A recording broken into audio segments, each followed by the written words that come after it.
पूज्य संत महापुरुषों के वचनों से ही हम ये जान पाते हैं कि हमारे जीवन का परम कर्तव्य क्या है। जो उपासक या भक्त भगवान की प्राप्ति के मार्ग में चला है, उसमें ये 5 बातें जब तक ना आवे तब तक कभी किसी को उपदेश ना दे और शिष्य ना बनावे। ये बहुत बड़े सिद्ध महापुरुष हैं, वो बोल रहे हैं। महात्माओं का हृदय माता की तरह दुलार करता है पूरे विश्व को। श्री सीताराम ओमकारनाथ जी महाराज जी ने कहा कि उपदेश देने जैसा खतरनाक खेल और कोई नहीं परमार्थ से भ्रष्ट होने के लिए। परमार्थ से भ्रष्ट होने के लिए उपदेश देने जैसा कोई खतरनाक खेल नहीं। बहुत बड़े महापुरुष हैं, क्योंकि उसमें देहाभिमान पुनः जागृत हो जाता है और काम आदि दोषों की बाहुल्यता, भोगों की बाहुल्यता, सम्मान प्रतिष्ठा की बाहुल्यता, और वो नष्ट होने में देर नहीं लगती। ये 5 बातें जब तक हृदय में ना जाए तब तक किसी को शिष्य न बनाए और उपदेश न दे, नहीं तो भ्रष्ट हो जाएगा पक्का। पहला, जब तक अंतःकरण पूर्ण रूप से शुद्ध ना हो जाए। अंतःकरण कहते हैं बुद्धि, मन, चित्त, अहंकार, 4 करणों को अंतःकरण कहते हैं। अंतःकरण शुद्ध कब माना जाता है? जब बुद्धि के निश्चय में एकमात्र परमात्मा है, मन में संकल्प विकल्प खत्म, केवल मन सावय मनः कृष्ण पदारविंदयो चित्त मुरारी पादार्पित चित्त वृत्ति अहंकार दासत्व में एक भी विकार जिसके अंतःकरण में उदय नहीं होता, वो शुद्ध अंतःकरण वाला महापुरुष प्रथम उपदेश का पहला अधिकारी। अंतःकरण में किसी भी तरह का कोई भी विकार ना होना, पूर्ण अंतःकरण का शुद्ध होना। दूसरा, जो व्यक्ति, ये हम नहीं कह रहे, बड़े महापुरुष कह रहे हैं, सामने शास्त्र इसीलिए रख के बोलते हैं कि आप ये ना सोचे कि हम कोई मनमानी बोल रहे हैं। कुछ भी होगा तो हृदय, शास्त्र, संत तीनों से मिली हुई बात होगी, स्वतंत्र नहीं होगी। कोई भी ऐसी बात यहां से अनुभव युक्त भी निकलेगी तो आप पढ़ लेना, कहीं ना कहीं लिखा होगा। ऐसा नहीं हो सकता कि वो हमारे मनमानी बात हो, क्योंकि हमारा मन बचपन से लेके अभी तक जिसका स्वाध्याय करता रहा, जिनकी जूठन खाता रहा, जिनके चरणों के आश्रित रहा, वही मन में बैठ के बोलते हैं और कोई नहीं। पहला है उपदेश का अधिकारी कौन? जिसमें ये 5 बातें हों। पहली बात, अंतःकरण शुद्ध, बुद्धि, मन, चित्त, अहंकार, भगवदाकार, एक भी विकार जिसके हृदय में नहीं है। दूसरा, जो व्यक्ति स्वार्थ के लिए उपदेश सीखता है, जो अपनी वासनाओं की पूर्ति के लिए प्रवचन करना सीखता है, वो उपदेशक पक्का भ्रष्ट और दुराचारी हो जाएगा। वो धर्म का निर्वाह करने वाला नहीं होगा, उस समाज को भ्रष्ट करने वाला होगा। ये सिद्ध महापुरुष लिख रहे हैं, इसमें किसी की टीका टिप्पणी करने की बात नहीं। जिसको बुरा लगे तो भगवान को साक्षी करके हृदय में हाथ रख करके देख लेना। महापुरुषों के वचन डंके की चोट से होते हैं। जिसको बुरा लगे वो छाती में हाथ रख के बिहारी जी को साक्षी करके देख लेना कि ये वचन जो निकले हैं ये है हमारे में कि नहीं है, देख लेना।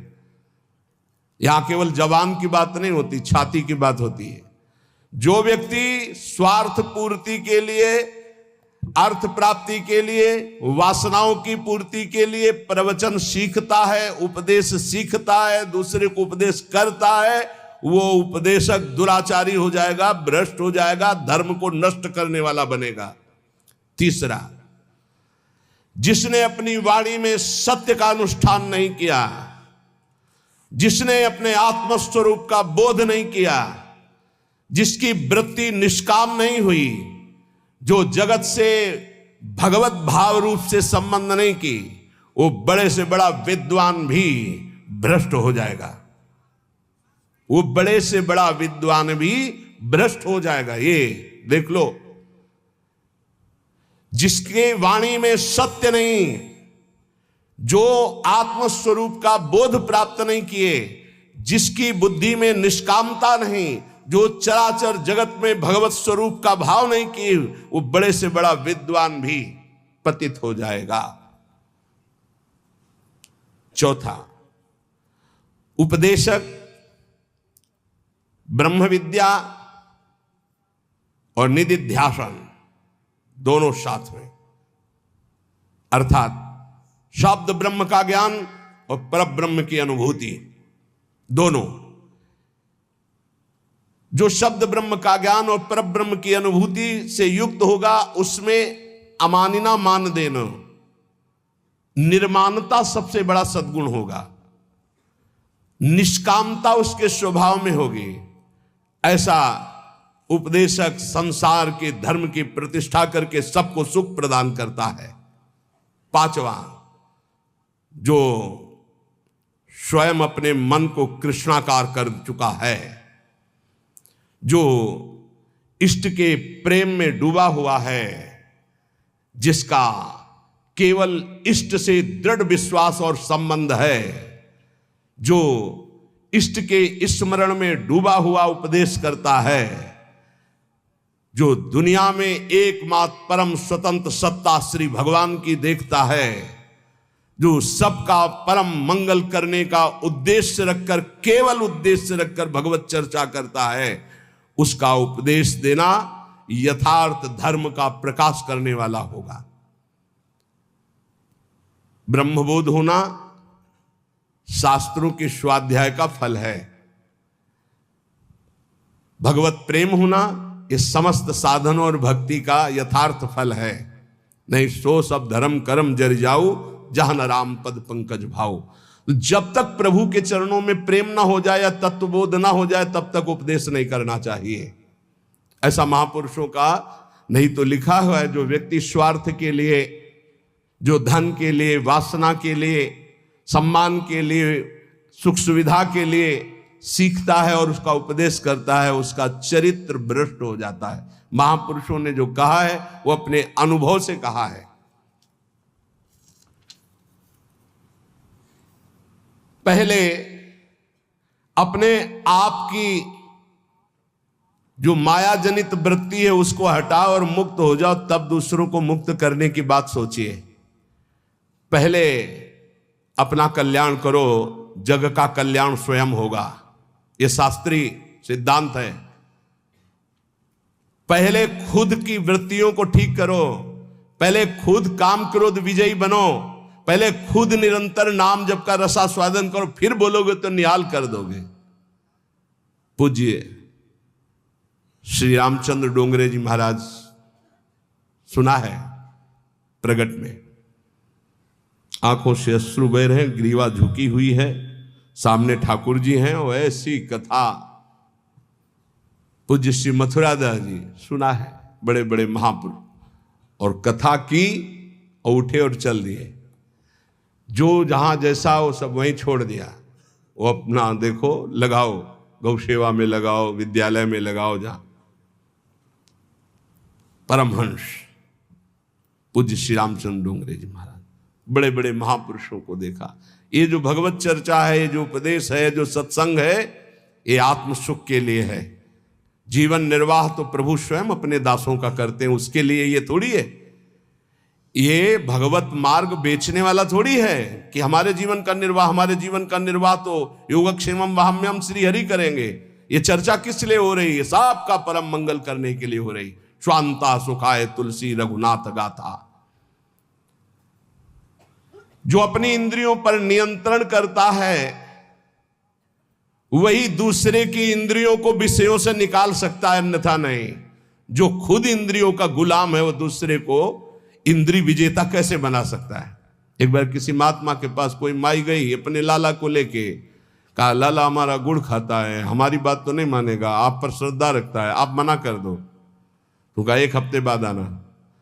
वो 1 हफ्ते बाद आया, बच्चा गुड़ खाने से दांत में कीड़ा पड़ जाएंगे, पेट में कीड़ा पड़ जाएंगे, ठीक नहीं है, नहीं खाना चाहिए।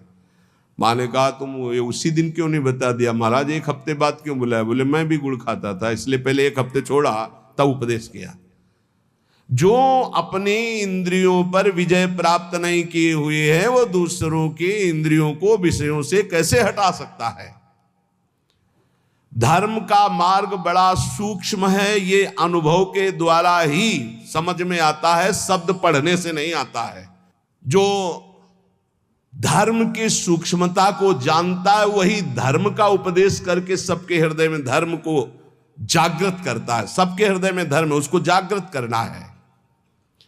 जिसने एक श्री भगवान के स्मरण को मजबूती से पकड़ लिया है उसको किसी की खुशामद करने की जरूरत नहीं अपने भरण पोषण के लिए। श्री भगवान को जिसने पकड़ लिया उसको किसी की खुशामद करने की जरूरत नहीं अपने भरण पोषण के लिए। दुर्जनों के लिए ये सज्जन पुरुष ही हैं जो उनकी कटुता, उनकी गाली, उनके अपमान को सहकर उनका कल्याण करते हैं। केवल प्रवचन से कल्याण नहीं हो जाएगा जब तक सज्जनता, साधुता नहीं आएगी। साधुता बहुत बड़ी बात है, प्रवचन कर लेना बहुत सरल बात है, साधुता बड़ी बात है। कबहू कहो या रहानी रहोंगो, श्री रघुनाथ कृपालु कृपाते साधु स्वभाव गहोंगो। परहित निरत निरंतर मन क्रम वचन नेम निबहोंगो। मन वचन कर्म से दूसरे का परम मंगल, परुख बचन अति दुशाश्रवण सुनते पावक न दहोंगो। जथा लाभ संतोष सदा काहूसो कछु न चाहोंगो। कबहू कहो या रहानी रहोंगो, श्री रघुनाथ कृपालु कृपाते साधु स्वभाव गहोंगो। साधु वही है जो बड़ी बड़ी सिद्धियों को ठोकर मारकर दूर करके भगवान के प्रेम में डूबता है, ठोकर मार करके। हित महाप्रभु कह रहे हैं, वेणु कानन क्वणित श्रवण सुंदर सुनत मुक्ति सम सकल सुख पाए पग पेलरी। आज तू ग्वाल गोपाल सो खेलरी। वेणु कान देख लाल बंसी बजा रहे हैं, बंसी में वो परमानंद की वर्षा कर रहे हैं कि अगर एक बार श्रवणेंद्री में पड़ जाए तो मोक्ष सुख को भी पैर से ठुकरा करके प्रेम रस में कूद पड़े। ऐसा बंसी की ध्वनि है। प्यारी जू से करे, लाडली जू देखो वेणु कानन कुणित श्रवण सुंदर सुनत मुक्ति सम सकल सुख पाए पग पेलरी। लाडली जू देखो कैसी अद्भुत बंसी बज रही। वही बंसी चतुरासी जी है, वही बंसी जो मोक्ष सुख को भी फीका कर दे, वो साक्षात बंसी की ध्वनि है चतुरासी जी। ये वंशी जी की वाणी है। हरिवंशी स्वयं हित महाप्रभु के रूप में वही गायन। अरे अद्भुत सुख। जो सिद्धियों को ठोकर मार करके आगे बढ़ता है वो भगवान के प्रेम को प्राप्त होता है। भजन करो, भजन करो, नहीं तुम्हें ठोकर मारेगी माया। भजन करो, नहीं तुम्हें ठोकर मारेगी। भजन किया तो सिद्धियों को ठुकरा कर भगवदानंद में डूबता है। तू परम स्वतंत्र स्वाधीन भगवान का दिव्य अंश है, किसी की पराधीनता की जरूरत नहीं। पर यह स्थिति तभी आएगी जब भजन करोगे। भजन परमार्थ का मार्ग व्यवहार से होकर ही गुजरता है। इसलिए जिसका व्यवहार परमार्थ में होता है वही सिद्ध साधु होता है। व्यवहार भी परमार्थ में होना चाहिए। व्यवहार अमर्यादित हुआ, धर्म विरुद्ध हुआ तो पाखंड है, साधुता नहीं। व्यवहार बिल्कुल शुद्ध, तस्मात् शास्त्रम प्रमाणम ते कार्या कार्यो व्यवस्थितो, शास्त्र के अनुसार होना चाहिए। भगवान व्यापक है, सबके हृदय में है, तुम्हारे हृदय में भी है, पास में भी है, बहुत दूर भी है, अंदर भी है, बाहर भी है। तो पाखंड किससे करोगे, छुपाव किससे करोगे, दुर्व्यवहार किससे करोगे? जो ये जानता है वही साधु है। जो स्वयं नहीं कर सका उसको कभी उपदेश देने का अधिकार नहीं है। अपनी दिनचर्या ऐसी बनाओ जो गुरु प्रदत्त अनंत शक्ति प्रदान करने वाली अखंडानंद में स्थित करती है दिनचर्या। ऐसा कभी मत करो जो गुरु प्रदत्त दिनचर्या है उसका खंडन हो जाए तो दुख तुम्हें घेर लेगा, निश्चित समझना। ये बहुत बड़े महापुरुषों की वाणी है। अपनी दिनचर्या गुरु प्रदत्त ऐसी बनाओ जिससे अनंत शक्ति और अखंडानंद की प्राप्ति होती, दिनचर्या से ही होती है। ऐसा कभी मत दिनचर्या का खंडन करो जो तुम्हारी शक्ति को छीन करके तुम्हें दुख में फंसा दे। ऐसी दिनचर्या विजयी होनी चाहिए कि आपके पास समय ही नहीं है। आपके पास अपनी दिनचर्या से बड़ा सौभाग्य है अपने साधकों को कि 1 मिनट के लिए समय नहीं। अगर कभी कहीं ऐसा तो 1 मिनट निकालना मुश्किल है। अपनी दिनचर्या ऐसी बना दी है गुरुजी ने, श्री जी ने। किसी भी परिस्थिति में तुम्हारे मन में कमजोरी नहीं आनी चाहिए। चाहे जैसी परिस्थिति, तुम्हें याद होना चाहिए ये इष्ट के द्वारा पास करके भेजी हुई परिस्थिति। मैं डगमगाऊं क्यों, मैं भयभीत क्यों हूं? कोई न कोई बहुत मंगल विधान मेरे इष्ट ने भेजा है परिस्थिति, इसलिए मैं मस्ती से रहूंगा चाहे जितनी बुरी स्थिति क्यों ना आ जाए। हृदय में या बाहर परिस्थिति, स्थिति या परिस्थिति, संतुष्टा येन केनवा, ये बहुत बड़ी बात है। क्योंकि इष्ट ने भेजा है ना, चयन किया इष्ट ने, किस लिए? होगा कोई उनका विधान, मंगल विधान, शांत प्रसन्न मुद्रा, कभी खिन्न नहीं। निकल जाएगी परिस्थिति और स्थिति भी। कभी कभी अंदर में भी स्थिति गड़बड़ होती है, बाहर भी परिस्थिति। इन्हीं के वचन अभी सुनाए थे पीछे। पापियों का ऐश्वर्य बढ़ता है। प्रश्नकर्ता को सुन ले ध्यान से। ज्यादातर प्रश्न करते हैं कि धर्म में चलने वाले को बड़े धक्के मिलते हैं, पाप करने वाले बड़े मौज से होते हैं। पापियों का ऐश्वर्य बढ़ता है, स्वीकार करते हैं। क्यों? क्योंकि उनके पुण्यों का नाश किया जा रहा है। तुम धर्म के फल में संदेह मत करना। ये पापियों का जो ऐश्वर्य बढ़ रहा है, इनको जैसे फांसी की सजा देने वाले को अंतिम इच्छा पूरी की जाती है, ऐसे सर्वनाश का खेल इनका शुरू होने वाला है। इसलिए इनके पुण्यों को फटाफट भुगाया जा रहा है। भोग ले। हम तो अपनी भाषा में कहते थे एकांतिक में कि जैसे 4 आदमी 2 हाथ पकड़ के 2 पैर पकड़ के ले जा रहा है, आप कह रहे हो धन्य है। ना लिफ्ट से जा रहा है, ना पैदल जा रहा है, 4 आदमी की गोद में जा रहा है, 8वीं मंजिल पर ले जाए, धन्य उसका। धन्य नहीं है, ऊपर जाके पटकने जा रहे हैं नीचे।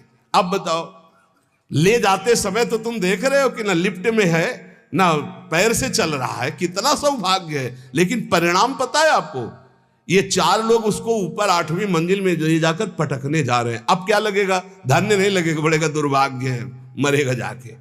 ऐसे ही पापी आदमी जब चारों खाने में हरा भरा नजर आवे ना बढ़ता नजर आवे, तो आप हाथ जोड़ के शोक मगन होना, अब मरेगा ये जाके। ये 4 जो ले जा रहे ना, ये ऊपर से पटकेंगे जाके। चारों तरफ हरा भरा, जिधर देखो उधर माला माल, जय जय जय जय। दिया सलाई लग रही सुकृत में, पुण्य में, क्योंकि पाप कर रहा है, अब भस्म होगा।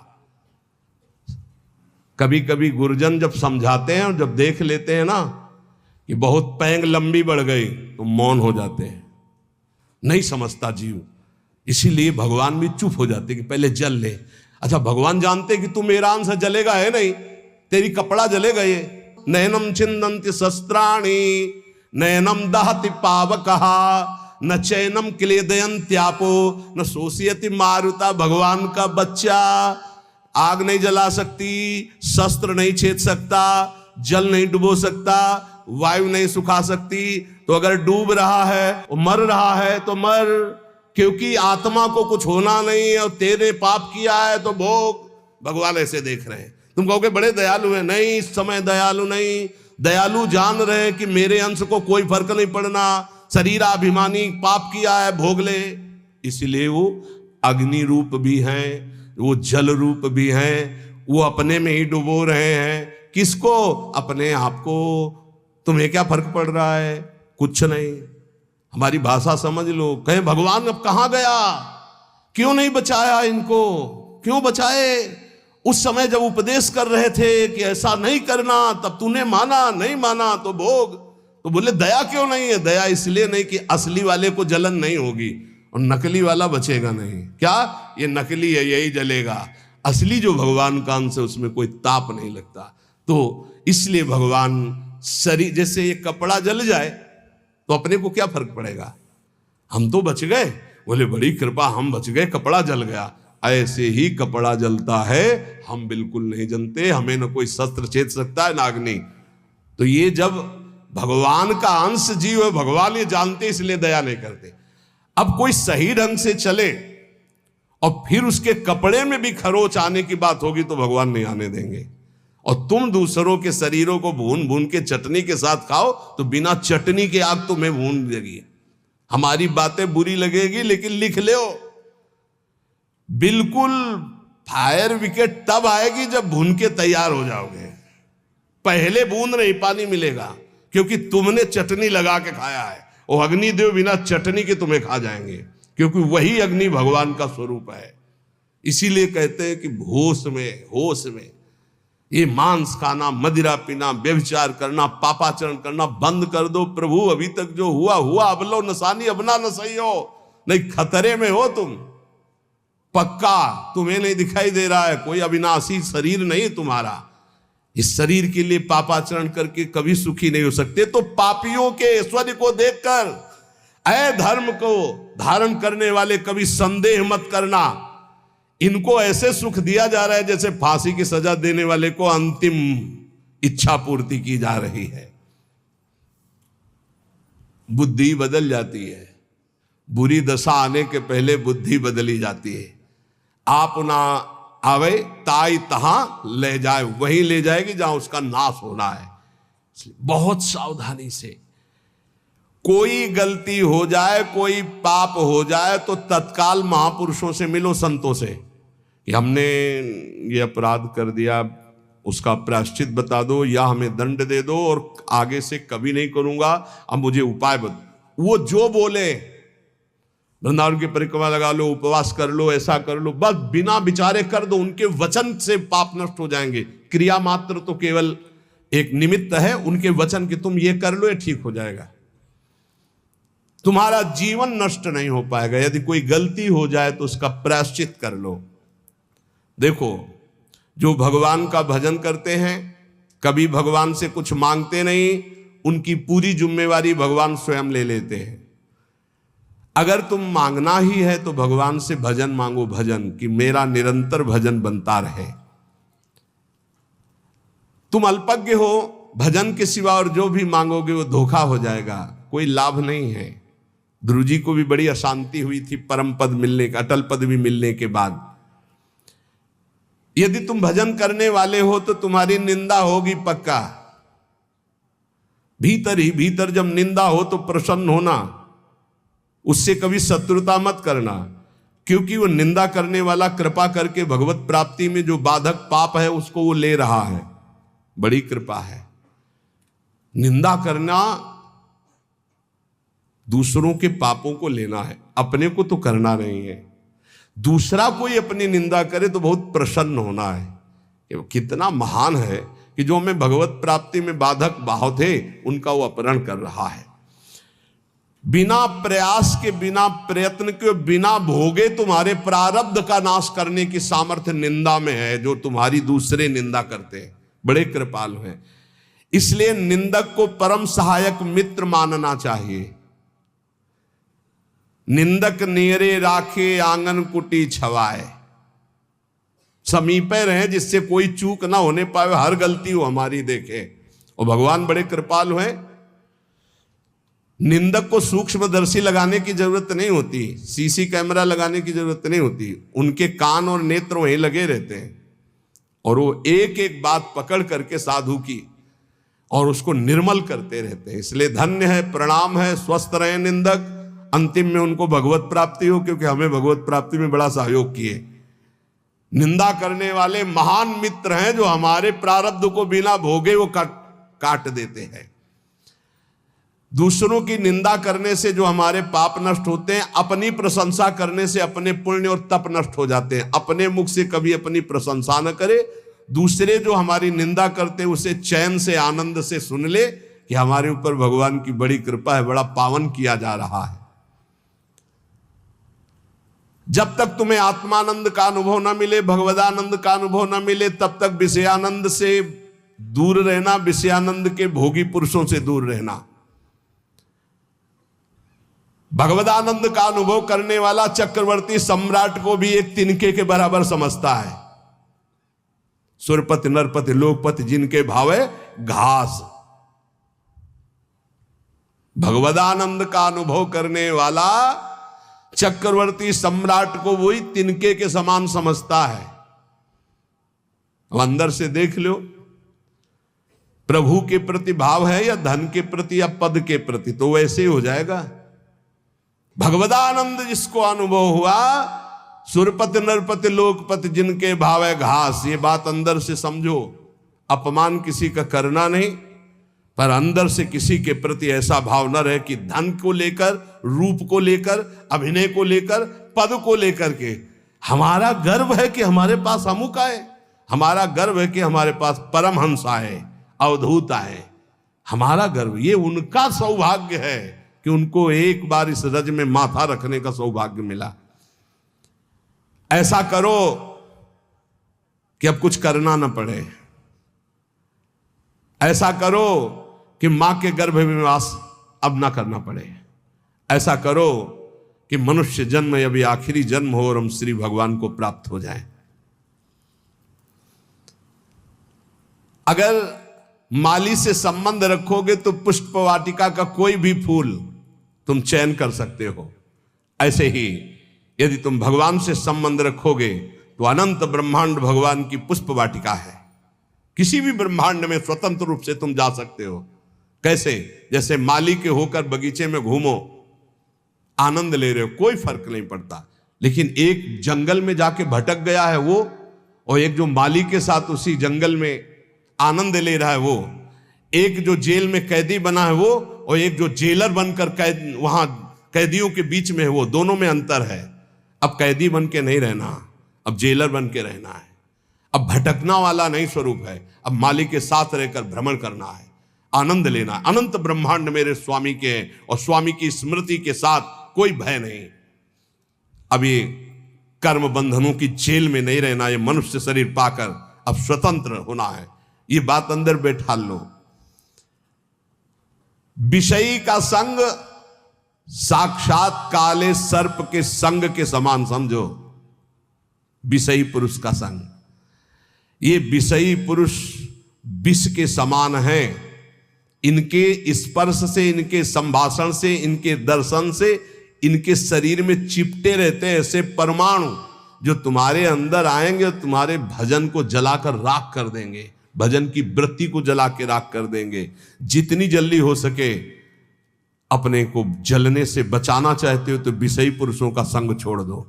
संगम त्यजेत मिथुन व्रतिनाम मुमुक्षु, बहुत बड़ी बात है, इसको अंदर से समझ लो।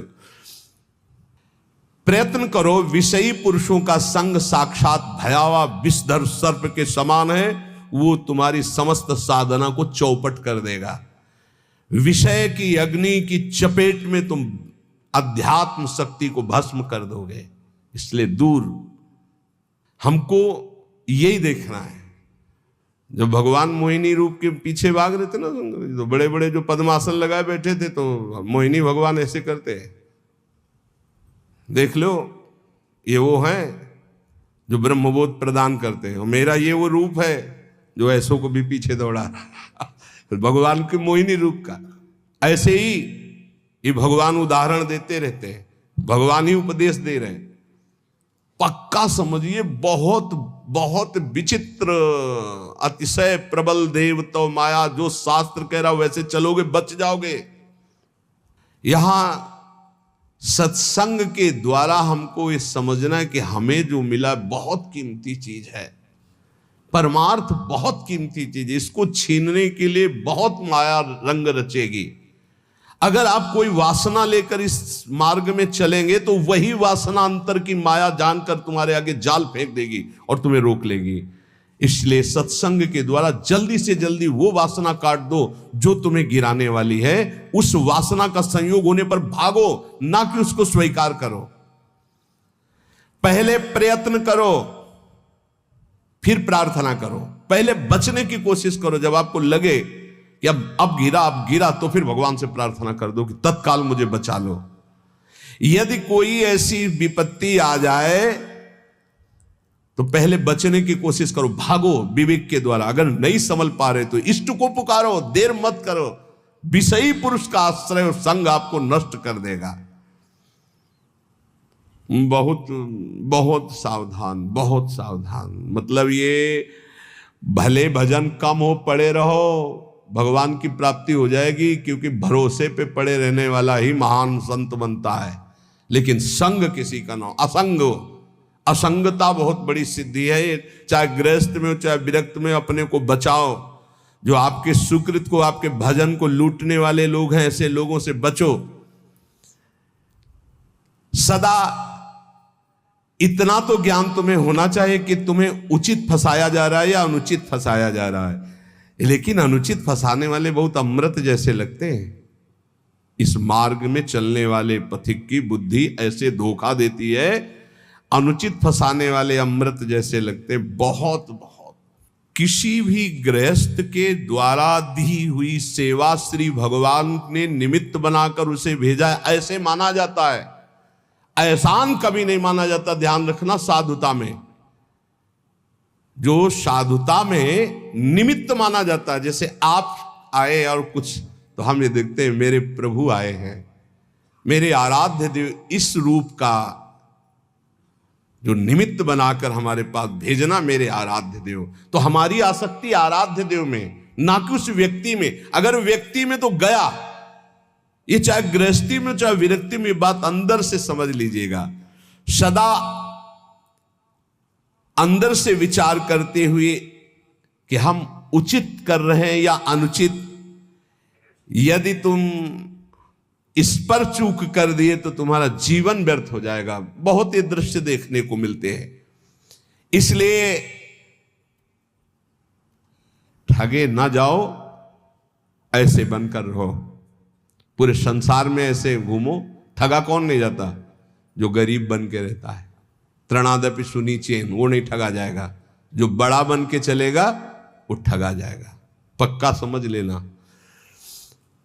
संसार में हमेशा तुम्हें रहना नहीं है। यहां तुम कमाई करने के लिए आए हो, सत की, तपस्या की, भजन की, धर्म की। इसलिए ठग लोगों से सावधान। काम, क्रोध, लोभ, मोह, मद, मत्सर, ये ठग है। बहुत बुरी तरह ठगा जाता है, बहुत बुरी तरह। प्रारंभ से लेकर अंतिम तक, फाइनल में जो निकल पाए हो, कोई गुरु का कृपा पात्र पहलवान होगा, दूसरा कोई नहीं होगा। ये हम आपको घोषणा करके कहते हैं। अगर कोई इस भाव समुद्र से निकल पाया तो गुरु का लाडला होगा, दूसरा हो नहीं सकता। चाहे जितना बड़ा कोई तपस्वी हो, चाहे जितना बड़ा कोई ज्ञानी हो, गुरु कृपा पात्र ही क्रॉस कर पाएगा, अन्यथा नहीं कर पाएगा। ये बिल्कुल हृदय की बात कह रहा हूं। फंसे फंसाए रखे हैं, अगर गुरु करुणा ना हो तो निकल ही नहीं सकता, पक्की बात है। जहां हम समझते निकल गए, वो दलदल था। अगर निकला गया तो केवल गुरु कृपा से निकला गया। दलदल कैसा होता है? एकदम प्लेन, ऊपर सूखा, बराबर एकदम लगता चकाचक हो, जो रबड़ी जैसा, पैर रखो धसते चले जाओ। ये है पंख, माया पंख। इससे केवल गुरु का लाडला ही निकल सकता है। ये बिल्कुल जय घोष के सहित हम कहते हैं, जिसने अपने गुरु चरणों का आश्रय लिया वो माया पर विजय प्राप्त कर लिया। अन्यथा उसके इतने हथकंडे फंसाने के हैं कि को बिरला जो कहो हरिवंश रस बिरलो समझन हार, एक दुई जो पाइए खोजी सब संसार। जो गुरुदेव का अभिन्न अंग बन जाता है, उस शिष्य को अपने उद्धार के लिए बुद्धि का प्रयोग नहीं करना पड़ता। ये हम बड़े बड़े महापुरुषों के वचन सुना रहे हैं। जो शिष्य अपने गुरुदेव से छल कपट और झूठ बोलता है, उससे बड़ा महापापी और कौन हो सकता है? एक बार एक महापुरुष ने कहा था कि संसार में कहीं भी झूठ हो जाए, कपट हो जाए, पाप हो जाए, तो एक जगह है गुरुदेव का घर, गुरुदेव के चरणारविंद, जहां खुला बेपर्द हो जाना चाहिए। बेपर्द का मतलब, महाराज ऐसी गलती हुई, ऐसे पापी हूं, ऐसा नीच, वहां बिल्कुल भय मत करो, झूठ मत बोलो, छल कपट मत करो। वो तुम्हें डांटेंगे, भगा देंगे, तिरस्कार करेंगे, कभी हमारे सामने मत आना, जा ऐसा, वो सब पाप नष्ट हो जाएंगे। यहां कह रहे जो गुरुदेव का अभिन्न अंग बन जाता है, उस शिष्य को अपने कल्याण के लिए बुद्धि लगानी नहीं पड़ती। और जो गुरुदेव के सामने छल कपट और झूठ बोलता है, उससे बड़ा कोई पाप नहीं होता। कहां मोचन करोगे? सब पापों का मोचन करने वाले तो सदगुरुदेव भगवान है। भारी से भारी वैष्णव अपराध बन गया हो कोई भी, एक तो वो उपाय बताएंगे कि जाओ उन्हीं के पैर पकड़ो, नहीं हो रहा, अगर वो कह दें कि जाओ सब कुछ नहीं सब ठीक हो जाएगा, बिल्कुल संशय मत करो, कोई अपराध नहीं लागू होगा। ये हम तस्मात् शास्त्रम प्रमाणम की बात कह रहे हैं। गुरु माफ कर दे तो विश्व का भारी से भारी अपराध माफ हो जाता है। अगर कितना भी बड़ा अपराध बन गया हो और गुरु जी उलट कर ये कह दे कोई बात नहीं, जाओ कोई बात नहीं, तो तुम्हारा निश्चित सारे अपराधों से अपने आप प्रायश्चित हो गया उनके एक शब्द कहने से, कोई बात नहीं, जाओ कोई बात नहीं। बड़े से बड़े अनर्थ का नाश गुरुदेव के एक शब्द से हो जाता है, जाओ कोई बात नहीं। वेद शास्त्र को सामने रखकर अत्याचार अनाचार करना, झूठ बोलना, कपट करना, तो क्या तुम्हें यह पता नहीं कि प्रभु घटघटवासी हैं? क्या वो प्रभु नहीं देख रहे कि तुम शास्त्र को सामने रख करके क्या चरण करते हो, क्या बोलते हो? तो शास्त्र गुरुदेव यही तो तुम्हारे कल्याण के लिए है। कम से कम शास्त्र का प्रवचन, शास्त्र की वार्ता और गुरुदेव के शब्द, गुरुदेव के प्रवचन, गुरुदेव की वार्ता, इसी तो अपने जीवन में सत्य मानकर उतारो।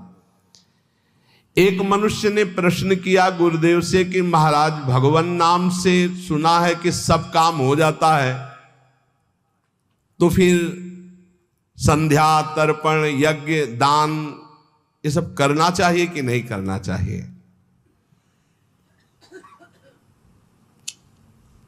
तो उत्तर दिया गुरुदेव ने कि जैसे हल चलाने के लिए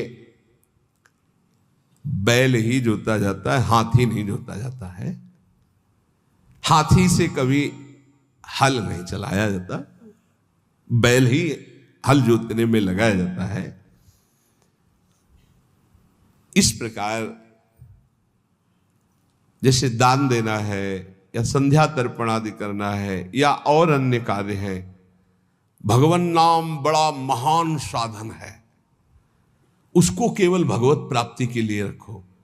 व्यवहार में जो कर रहे हो, ये दान है, ये पुण्य है, ये तीर्थ स्नान है या संध्या तर्पण है या और, ये सब छोटे छोटे कार्य हैं, इनके लिए नाम का प्रयोग ये जहां जैसा अवसर आवे वैसा कर दो। अपनी नाम निष्ठा को प्रकाशित मत करो और नाम को केवल भगवान के लिए रखो।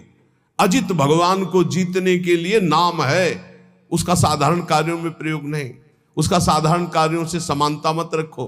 वो एक असीम अनंत सामर्थ्यशाली सुमिर पवन सुत पावन नामो अपने बस करी राखे रामो।